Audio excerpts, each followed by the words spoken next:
Good morning. Would like to thank you for being here on this Saturday, fine Saturday morning.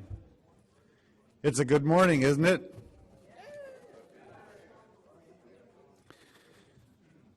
One of the things in the welcome was to make some emphasis and a nod to the Alaska Native Brotherhood 100 year, 1912 to 2012. As mentioned, they will celebrate their 100 year during their Grand Camp Convention that's going to be here in Sitka, this very room, in October. And so we're exceptionally proud to also dedicate a number of sessions about the Alaska Native Brotherhood. With that in mind, I wanted to make sure to recognize Al McKinley, who is on the Alaska Native Brotherhood Grand Camp Executive Committee. Would you stand for a minute, Al? Give him a round of applause, please.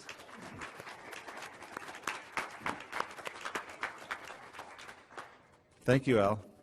We're really honored to have you in the audience with us today. And I know Sasha Sobolov, who is an officer for the ANB Grand Camp, will be here in the audience as the day goes on, as there's a number of sessions regarding the ANB, as you can see in your program.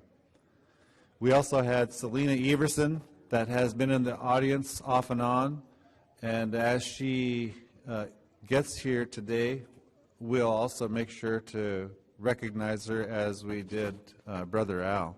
I say Brother Al because that's protocol, as I am an ANB member, actual president of the Sitka ANB Camp Number 1. So Brother Al, thank you.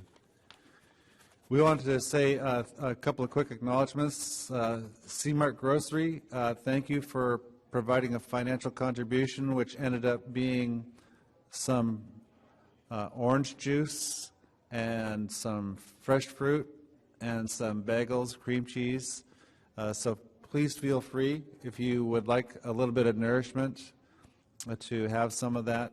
We'd like to also thank Kathy Colhorst Ruddy for providing the water that she purchased from Sitka Tribe of Alaska. Kathy, give a wave again.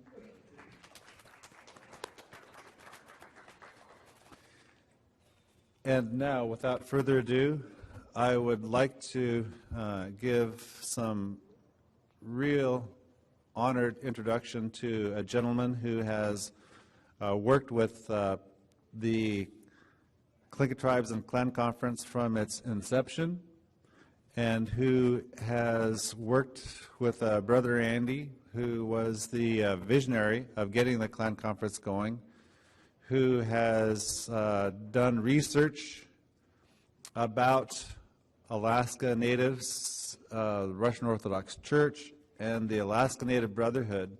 So I am extremely proud to introduce Sergei Kan. Please give a warm welcome.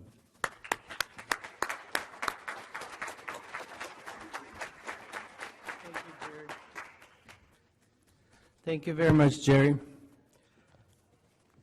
As I mentioned yesterday, I met Andy Hope for the first time 33 years ago, and very soon after I came to Sitka, and he helped me a great deal. And he also said, you know, you don't know anybody in town. A good place to meet some really interesting Tlingit men and women is to attend our ANBNS meetings.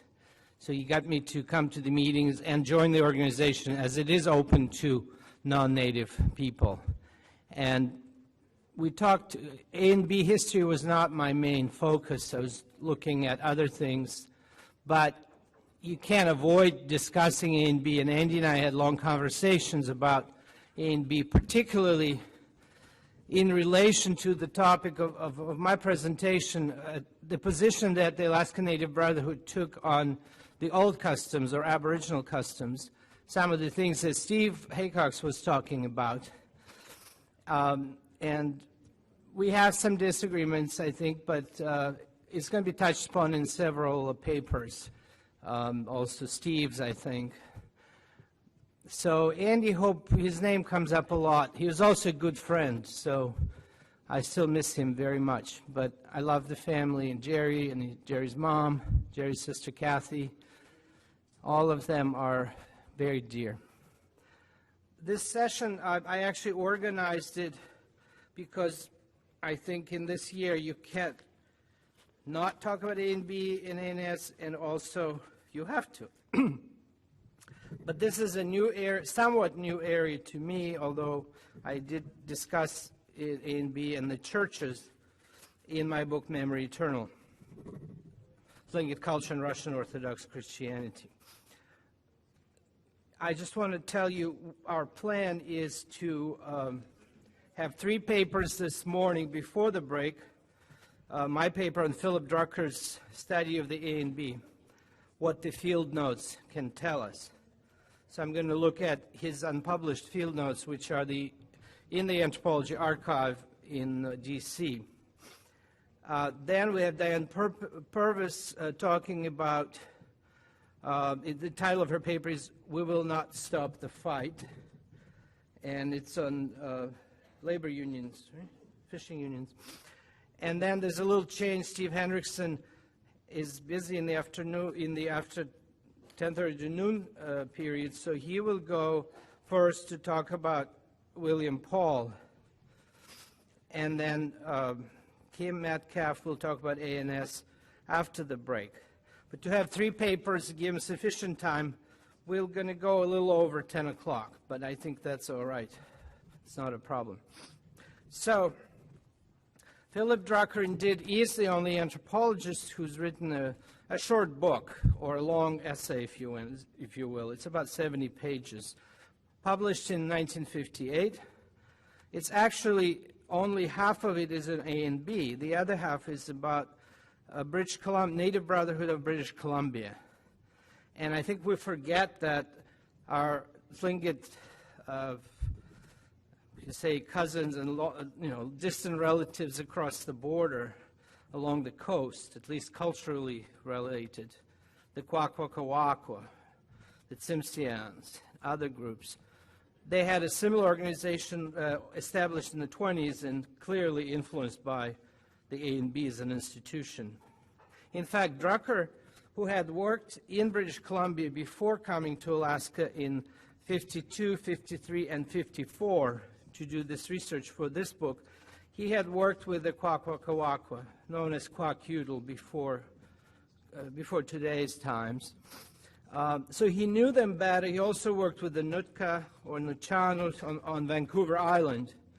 So I think his knowledge of the culture south of the border helped him, where Tlingit culture was new to him.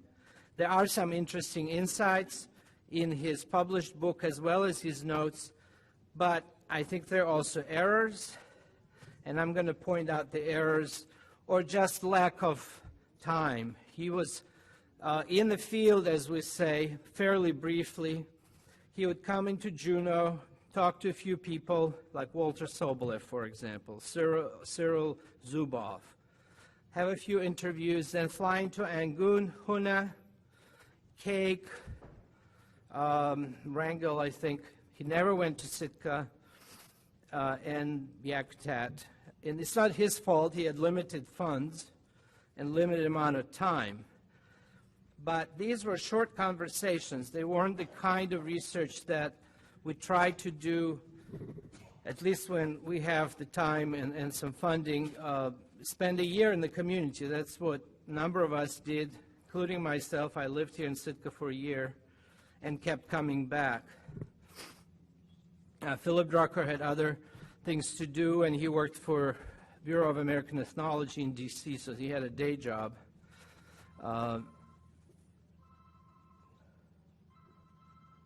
People could turn on their cell phones or turn them lower. That would really help. So I think there's a certain superficiality in his understanding of A and B. There are some real insights also, so I'm going to try to talk about both. So who was... The problem is that when I see on my screen is one step ahead. And in fact, okay, this is Philip Drucker. I don't have time to talk about. He was an interesting guy of, I think, Russian Jewish descent, sort of like me. And he did his degree at University of California. And some of his early work, by modern standards, is kind of boring. His mentor, Kroeber, sent him up and down the coast, in northwest coast, from Oregon to BC, to collect culture elements. So you'd go into a village and say, how do you build canoes? And they say, this is the type of canoe. And you say, okay, canoe looks like that, check. What's your mother's brother's term for mother's brother? So-and-so, check. And then you compare elements and say, okay, the quackula are in this box, and the haidas are in this box, and so forth. But then later he did spend a fair amount of time among the Nootka. He wrote a good book about Nootka, traditional culture. Students of Kroeber, Kroeber was a student of Franz Boas, the founder of American anthropology. They were primarily interested in traditional old culture.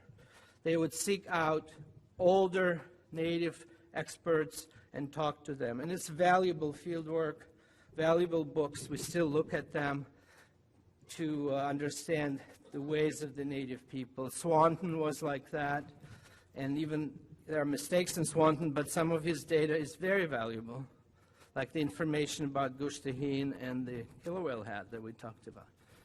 But what Drucker did that was unusual, he decided to look at a contemporary American Indian Native Alaskan institution, or First Nation institution, the Brotherhood. And this was done under the rubric of acculturation, which was a popular new theoretical term in American anthropology in the 40s, 50s. How Native Americans and other cultures are adapting, how successfully or not, adapting to westernization. So I think by acculturation they really meant westernization primarily. And in that respect, he was a pioneer. There were only a few other colleagues he had who looked at those kinds of issues and questions. So you have to give him credit for that.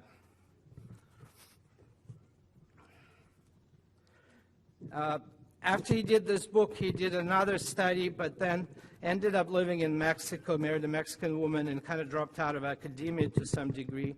He did come back. He was involved as, I think, a professional scholarly witness in the Whale House legal case up in Klukwan, and did a few other things. Wrote an essay, which I wish he'd published, about the land claims in the Tlingit Corporation.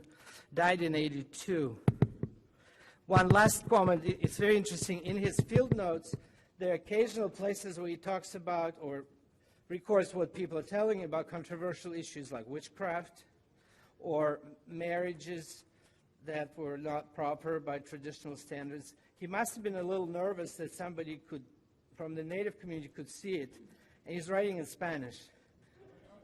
He was fluent in Spanish because he spent a lot of time in Mexico. In fact, I think he had 2 Mexican wives, though not consecutively. And I don't read Spanish, so I had my daughter, who's fluent, translate it for me. Now, this is a very important picture. And I don't know how well can you see the faces of people? Okay, I'll come back to it. Your laptop's rattling against the mic. Oh, I'm sorry. All right. The question is, what was the set of people he talked to? And I think this is very important. Sometimes historians take some of the writing by anthropologists, especially about the past, as God's truth or as fact.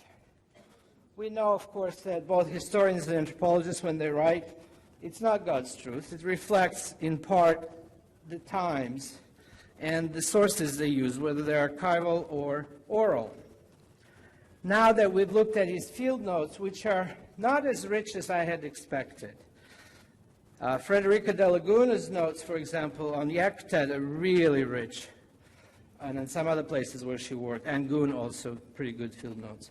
His are not as rich, but In the published version, he rarely identified the people he talked to. He would thank them in the introduction, but then he says, an Indian leader told me.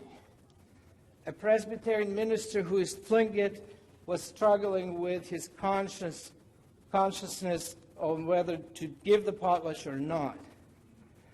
I guess he was trying to protect the people, and I think that's respectable, should be respected. But you have to know who that person was, which village he lived in, because it makes a whole big difference. But in the field notes, we know exactly who these people were, and I think that's the most important thing. So I'm going to just quickly mention, in Juna, he talked to Walter Soblev, though not a lot of information, Cyril Zuboff. In Cake, he talked to John Bean. Frank Johnson gave him a lot of information. I know Ishmael is interested in Frank Johnson. And a few other people. He talked to William Paul, of course, and Roy Piratrovich. And I'm not going to go there, but he tried to present both views, and Roy and William had a big feud, as many of you know. He talked to Bessie Visaya. People from Juneau all know Bessie, or knew Bessie Visaya. She gave some strong opinions, especially in the old customs. In fact, it seems like she didn't like that people were still giving ko'ich, which is interesting. In Huna, and I talked to George Bennett, I wish he was here. Just yesterday, I was checking like who these people are. Did George think that what they were telling Drucker is accurate, or maybe they were just giving him what they thought he wanted to hear? That's another thing. Quite often, especially if Native people don't trust the anthropologists, they just tell him what he wants to hear. I also talked to Nora Downhauer. I want to thank her for her memories of Huna and the people that he interviewed. He interviewed Harry Douglas, who was the mayor of Huna for many years. He interviewed George Betts, who was the minister in Huna, but who wasn't from Huna. He was from, father was white, mother was Kagwantan, from Sitka, I think. He talked to Joseph Pratt. So they're all known people. And then in Angoon, and my own research has been primarily Sitka and Angoon. So I really paid a lot of attention to Angoon. It was primarily Sam Johnson, Yedithnawu, the head of the Raven House, and also Presbyterian minister. And I'm very good friends with Dan Johnson, his grandson. So by email, we talked about, I sent pages from Fieldnotes and the published version to Dan. And I said, Dan, this is what Drucker says Sam told him about his feelings about continuing ceremonies. And Dan said, no, that's not what happened.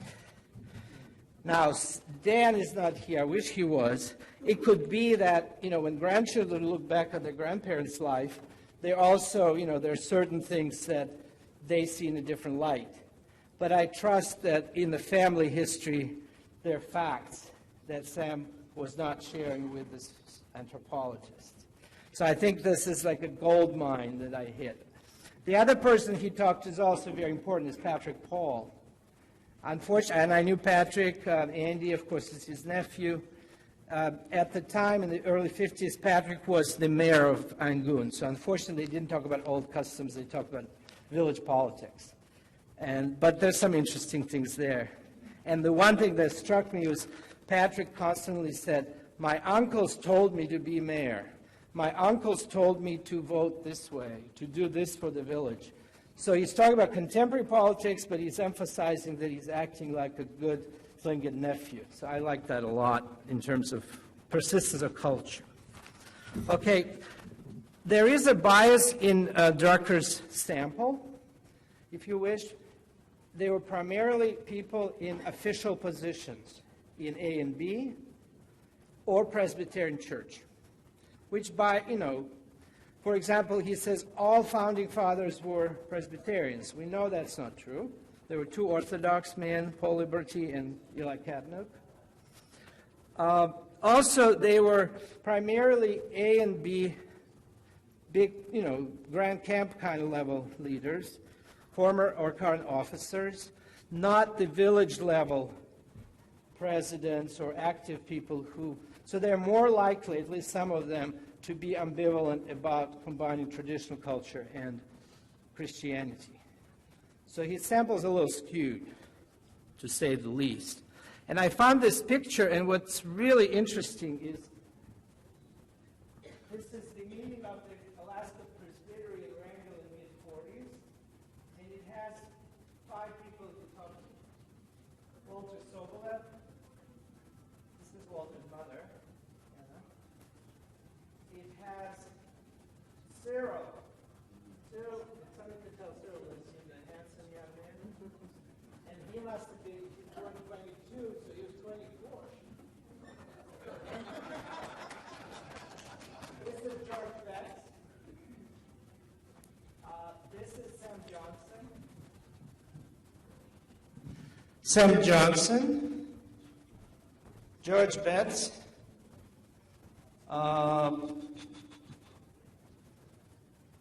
And there are a few other people I know as one of the Littlefields and so forth. But it's clear that there's a Presbyterian kind of bias, and the problem is the Presbyterian Church was very much against persistence of old customs. So these folks had a bigger issue with doing traditional things and being ANB members, Presbyterian Church members, and doing traditional things. This picture, I think, comes from VILDA, the Alaska Historical Collection. But that's a great picture of William Paul, Sam Johnson, Minnie Johnson, Sam's second wife, and that's from her comes Dan Johnson Sr. and Jr. Very nice picture. And that's Frank. Part? Oh, see Alaska. Okay, sorry. Frank Johnson, that's from Dick and Nora's biography book. And, of course, William Paul, well-known picture, and Roy Piratrovich on the far right. That's the signing of non-discrimination bill. Okay, I'm done with the slides, so I'm not into slides here. Of course, I'm taking too much time, so I'll be brief.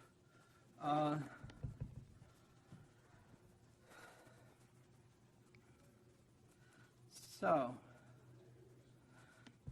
I think the biggest error in Drucker is if he only talked to about 20 people, and out of those 20, 3 or 4 in depth,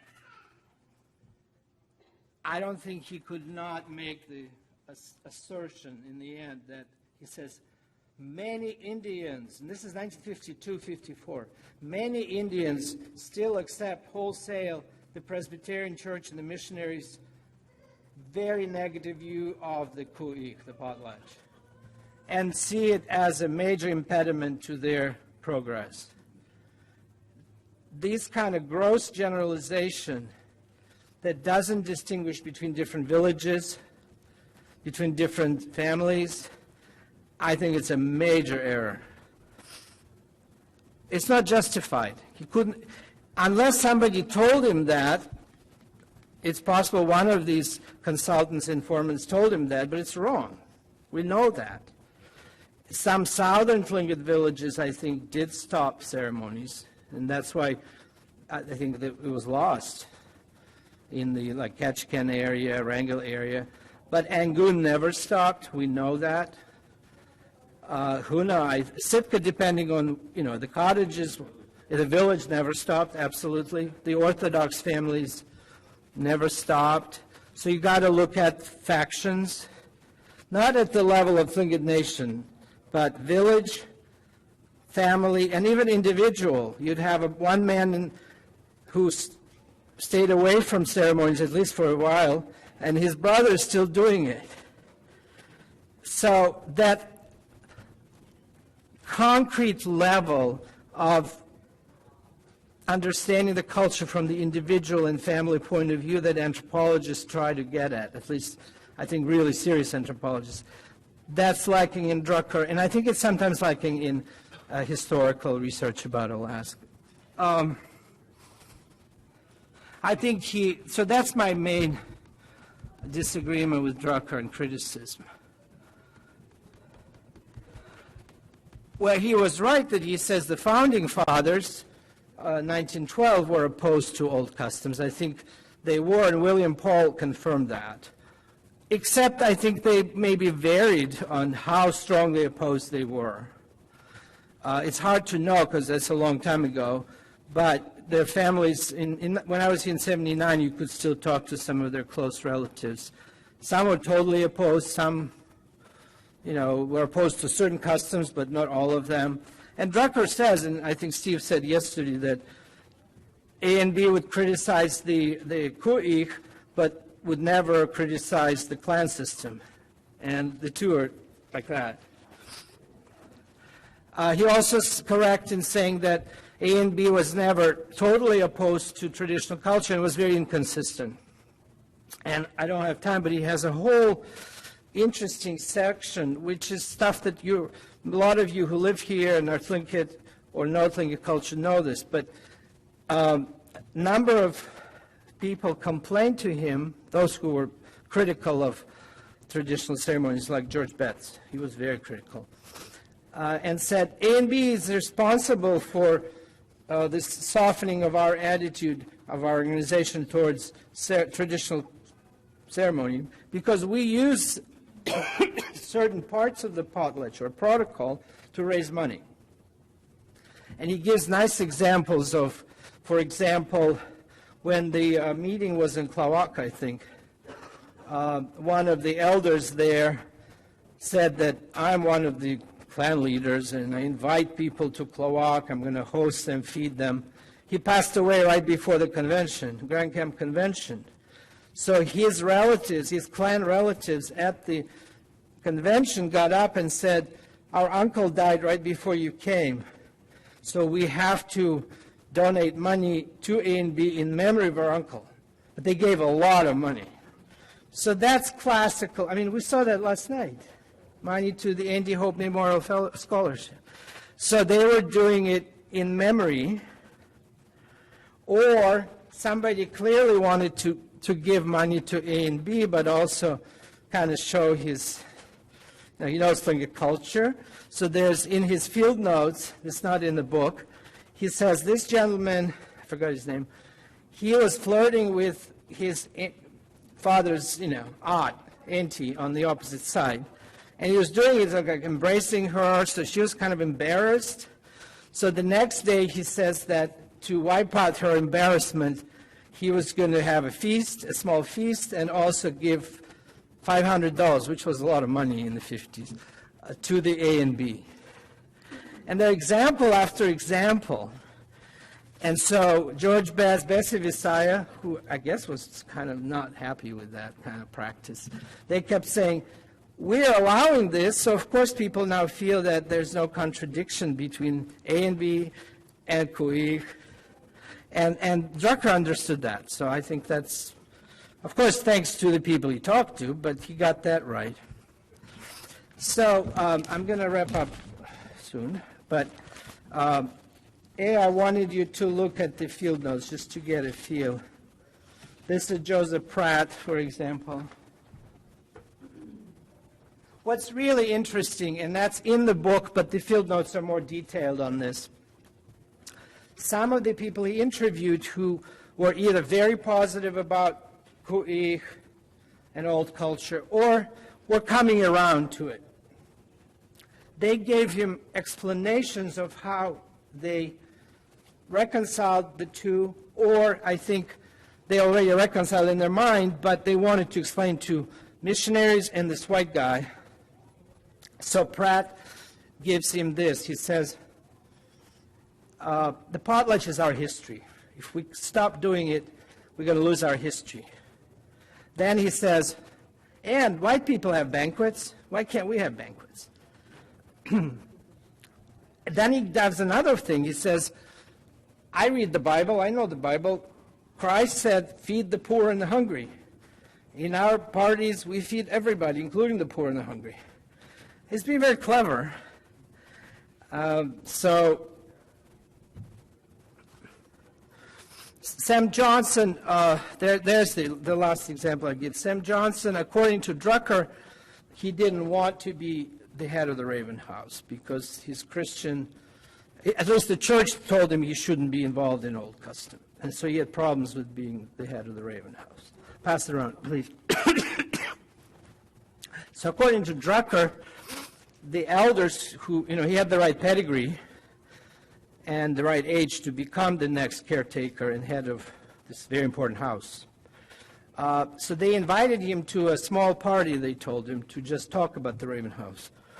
And this is something I really want to know more about. And he says that at some point, one of the Eagle side, one of the three Eagle clan's leaders, warmed his hands at the fire, then turned around and put his hands on the forehead of Sam and said, "Yes, now." So basically named him, and he said, "They tricked me." Now, Dan disagreed. He said Grandpa was being groomed to be the head of the house since he was a teenager. He says Grandpa had ravens tattooed on his hands. And Dan also said something very interesting to me. He said, we kind of didn't stop potlatching, but kept them low-key during the war because the government didn't discourage big gatherings of people during the war. And if anybody can confirm that, that'd be really great. That you couldn't have a lot of people coming to Angoon from all over Southeast for a potlatch. So he says Grandpa was supposed to have potlatch before the 50s, but he couldn't. So, but in any event, Sam says that what really bothered him, his Christian side of his heart and mind, said maybe you shouldn't be too involved in these ceremonies. And if you become a leader, because he was also a lay minister in the Presbyterian Church, which was named after his first wife, after she died, in Angoon. He says, but the problem was I kept looking at the Raven House, it was falling apart. And I felt like this is terrible. It's a bad reflection on our clan, our house, and me. So I had to fix it, and if you fix clan house, you have to invite the Eagles if you're Raven. And, you get the rest of the story. You have to do the right thing. So he finally told, and I think Steve even cited that passage, he told Drucker that basically he stepped into the role. And for him it was no problem from then on to be the head of the house, traditional clan leader, and minister. George Betts, on the other side, tells Drucker, Sam is lucky. He's serving his own community, and they respect him. He gives parties, and he's a minister. I'm from another community, and in Huna, I still try to straighten them out when they devote too much time to parties instead of going to church. And boy, they're really mean to me. Plus, Betts was much harsher. He would criticize people for going to parties. On the other hand, George Bennett, who remembered him, he said, yeah, he was critical, but then sometimes he would sort of be a little flexible, and Drucker makes him sound like a really hard line, but he wasn't that hard line. So I think there are nuances that are in the field notes, but even more so in what people remember, if you can still talk to people who remember these guys. But they're not in the published version. And even Harry Douglas, who was the mayor of Huna, and he was responsible for this resolution of the city of Huna to no more clan houses built within the city limits. So there were houses built just outside. I think they were Kagwantan and Chukanadi. Kagwantan, I think. So he sounded like a real hardliner, and Nora remembers that. But then George said, yeah, he was, but then at some point he owned some property in Huna, and he gave it to the Wushkitan, and they built a house, so they had a house right in the city limits. So what's really interesting, and I'm writing a paper, and I'm here, and just like at lunch yesterday, I get new data, so I have to rewrite parts of the presentation. But that's the beauty of anthropology. That's what I'm trying to say. So my bottom line is Drucker is not perfect. Dan Johnson, of course, he only read the section I sent him about his grandpa, and he said, what a worthless book. He says, I don't like it. I'm glad I didn't buy it. I saved money. I don't think that's the right attitude. But it's also not, like, terribly reliable in some areas. And it becomes reliable if we put it in the right context. And the field notes help a lot. And of course, I wish I was doing this 30 years ago when there were a lot more people who remembered those elders. And William Paul, I think, he wrote a letter to Drucker doing some of the critique. He says, you got this right, you got this wrong. And he says, one of the founders still alive, Ralph Young, lives in Sitka. Why didn't you talk to him? I mean, duh. So that's my story. And in the second hour, hopefully we'll have a little bit of time for questions and comments from folks like Al McKinley and Cyril George, or anyone, Nora and others who are active in ANB. I'm sure they have their own perspective on these issues. Thank you very much.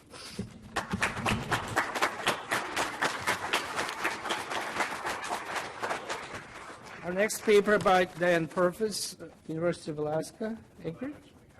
Alaska Pacific. I got to make a quick announcement first in recognition.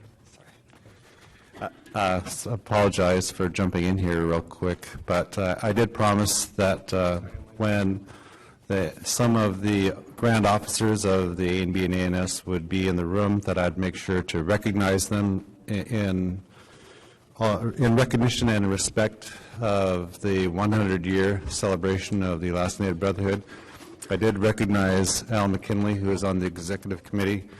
I see that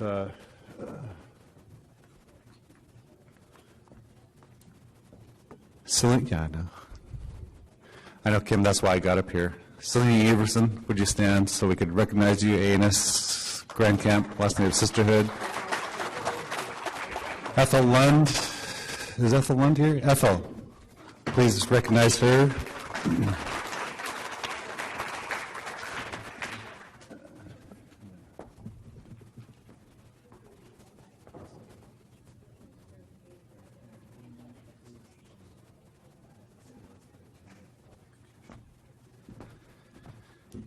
Albert Kukesh is in the room, I believe, with the Alaska Native Brotherhood Grand Camp Executive Committee. Is there any other recognitions that I should do right now in terms of the ANB and ANS Grand Camp? Thank you, Sergei. Apologize again for jumping in here. And you had an introduction for the next already. Did you do that? Okay. So next presenter, if you'd come forward, please.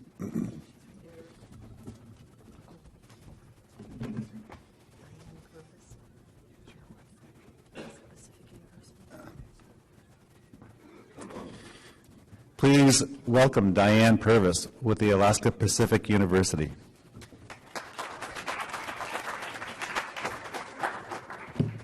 Thank you. Good morning. Sharing our knowledge. When I've listened to the clan leaders speak in the last couple of days, I think it's more than sharing our knowledge, it's sharing our learning and all the different ways that we can learn. We can learn through oral narrative. We can learn through going through dusty archives. We can learn from old field notes from Philip Drucker. There are many ways to put this together. Today I have selected an obscure piece of, look at history. It has to do with the labor unions during the 1930s and the 1940s.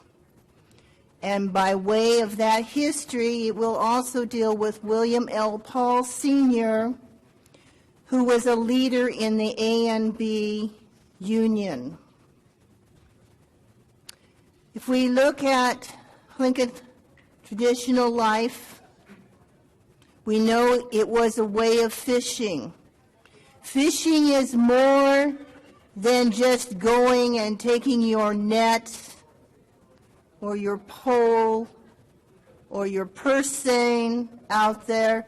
It is a holistic way of life. It is your physiological needs. That's why I say bread and butter and salmon on the table. It is a social way of life. You are not a fisherman all by yourself. You have a fleet. You go out there together. It is also a spiritual way of life. And by spiritual, I don't necessarily mean going to temple or going to church, but more of that inner core that makes you human, a real person. When that fishing core started to be taken away through historical forces, there was a change in Tlingit culture. For years, some say time immemorial, a time before memory, the Tlingit were fishermen. And then other people started to come in to the Alexander Archipelago. We had the Russians come in. They came with their own laws, but they were not much of a force against the Tlingit because the Tlingit had the upper hand. The Russians really didn't know what they were doing, and they were dependent upon the Tlingit for their own survival. Although they did begin the colonial existence in Alaska by their very existence, they had no real lasting effect on the fisheries. That occurred in 1867 when the United States came in.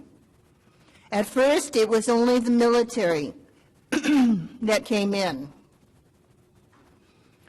And they wanted to get out as fast as they could. That was their reason for being here, is to get out, which they did in 1877.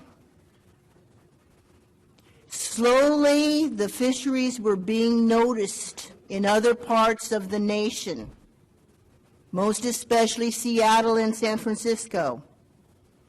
And big cannery interests were starting to look at the fisheries in the Alexander Archipelago.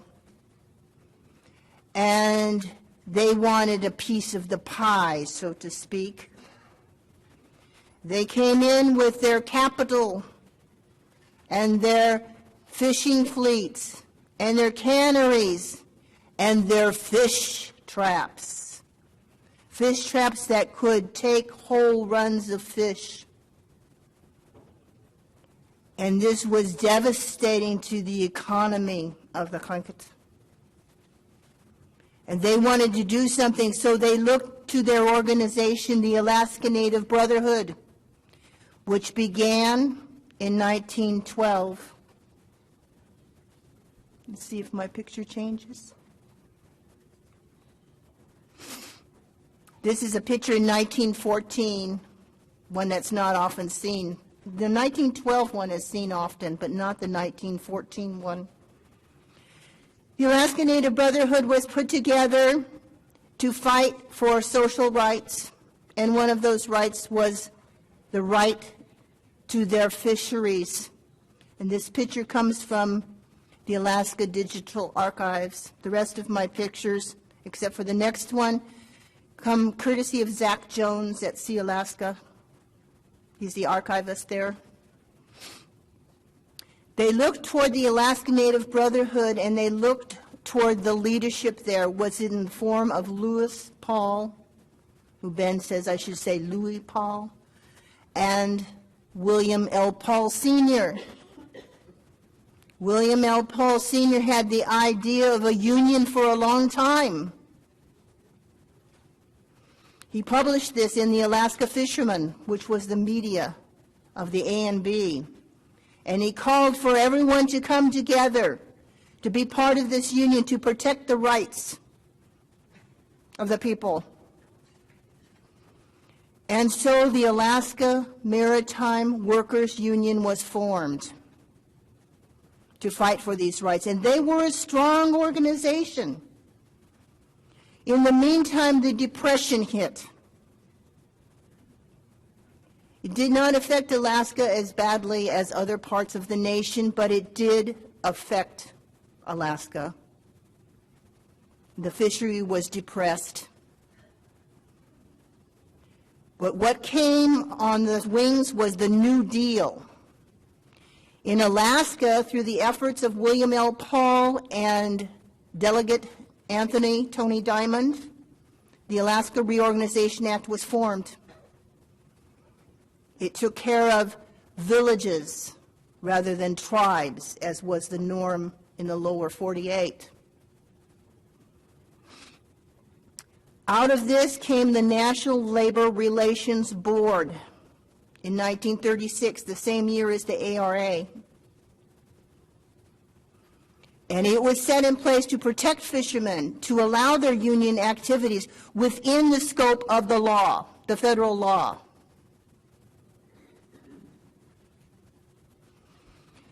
In that, the ANB Constitution had to be changed to allow associate members. The associate members were full members of the union, but they could not vote in ANB matters. They were not members of the ANB per se. And why would non-natives want to be part of this native organization? It is because it was strong. It was fighting in an era of social justice, and there were results. William L. Paul, as Secretary of the Marine Workers Union, was going against another strong union that was heavily influenced by the Paratovich family, and we know there was some disagreements between the two. The funny thing, actually, is, okay, the picture's not changing. I don't know.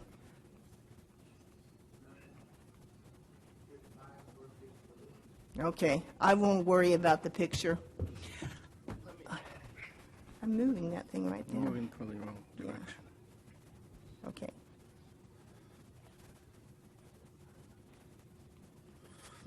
That's okay. The pictures are only part of the story.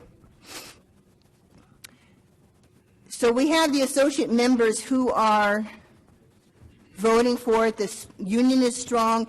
It is fighting against the purse seiners and canneries workers union at the same time. It moved. It did. On this one. You want to go to this one? In a minute I do, yeah. Yeah, it's working. Thank you. You want me to run it for you? Sure, Sergei, if you want to. Yeah, I would like life easy, yes. Yes. To show you how fiery this was, the Alaska Marine Workers Union was under the American Federation of Labor, while the one out of, the Paratovich one was out of the CIO, Congress of Industrial Organizations. And if any of you know about the history of labor organizations, you know that they were very fiery battles between these two, let alone any local disagreements that might occur. And I have a quote that came from the Alaska Fishing News out of Ketchikan, and it was an editorial by William L. Paul to illustrate how fiery these were. And William Paul says, while the ANB became strong because of leadership, the people of Wrangell, Waterfall, Cake, and Petersburg were satisfied with the AFL and would rather go down in defeat than follow the CIO. That's how fiery those days were in the 1940s. We cannot forget about the Alaska Native Sisterhood at the same time. They were very strong in the union movement as well. They had different priorities. They let the ANB take care of fish prices and offloading from canneries. They were interested in the things that mattered to their family, such as child care or age discrimination. Very much against age discrimination. Why should this young person be in the cannery? I know what I'm doing in that cannery. I know what hard work is. That's when they were using the ANS to fight for their political priorities there. And an interesting thing about the ANS, as some had the AFL affiliation or the CIO affiliation, the ANS went to the backing, the national support of the one who could get the job done. They didn't care about all the politics. We need child care. We need a job without discrimination. Which one of you was going to give that to us? And even as the Maritime Workers Union, the ANB union, started to wane eventually, the ANS stayed very much as part of the unions, too. And even, I will tell you in a minute why the ANB union started to falter.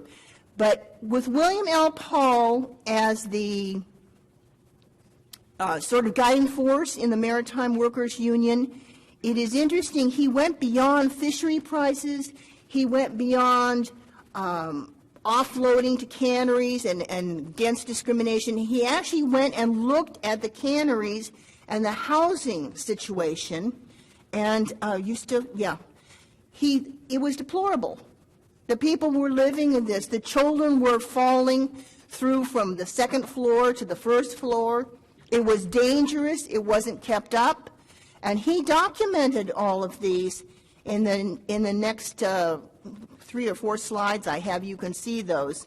He was very close to the icy strait fishing fleet, too. So you'll see a lot of those pictures in there as well.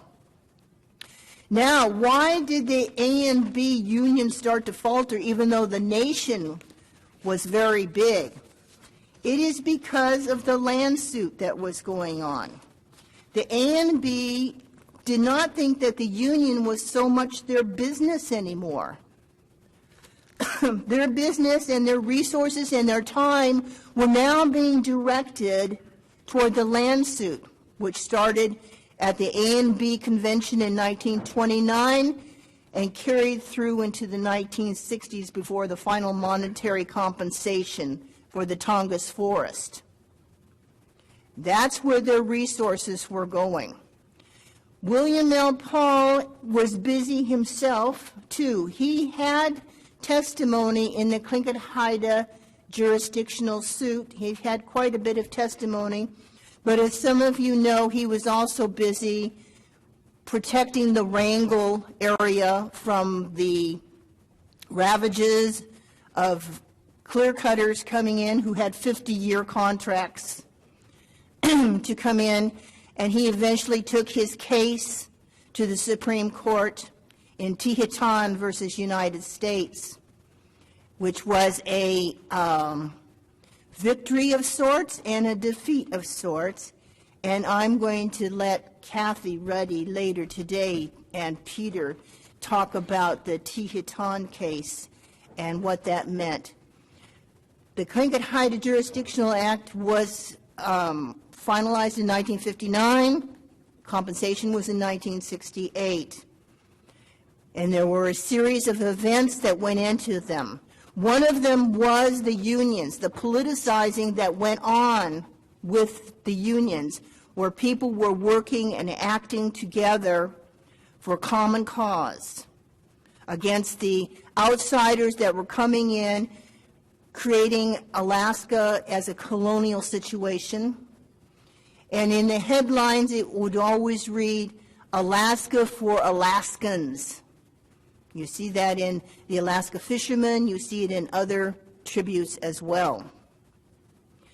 So I thank you for giving me these few moments today to share with you about a small piece of history, and I hope that you continue to learn more and more from us getting together this year, too. Thank you.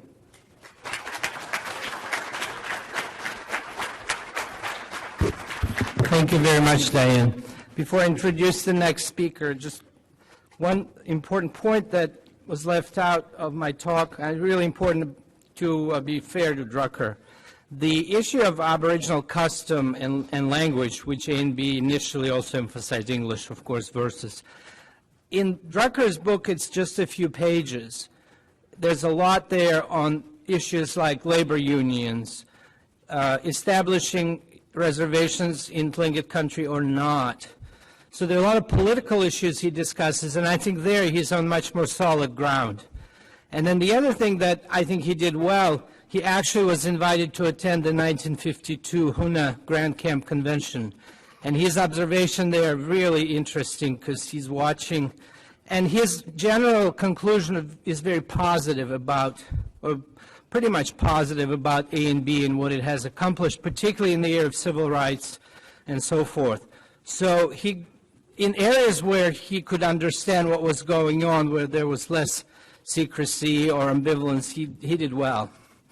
And we got to give him credit there. Our third and, okay, Jerry always has the last word. We know that.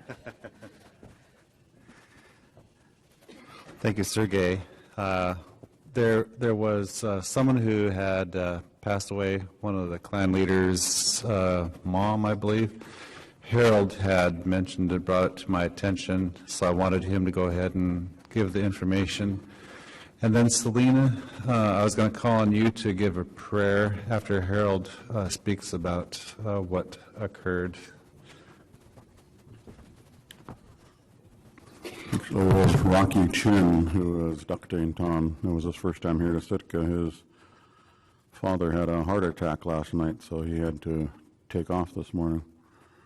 But he really enjoyed being here and meeting people and the sessions and learning, and he was sorry he had to leave before the conference was over. So if we could ask Selena.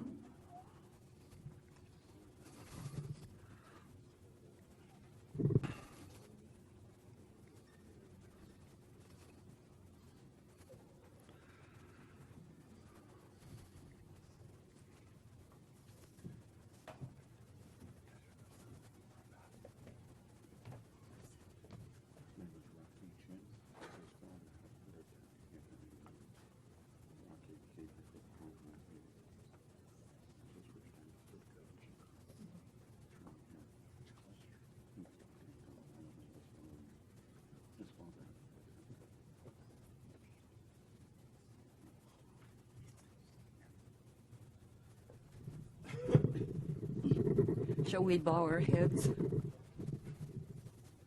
The Kian Kau, as the Kardak Jisatam, yes to go the Hitlia. Ganeek du Jeet te. Du Teeg Gachlatzin, has the Ingenaste. Utusiku Adi, Nikdane, as Wuneya, has the Ingoninaste. Kakyoki yidat, ye aya, yaw to the naked zutat, kunarchish. Amen.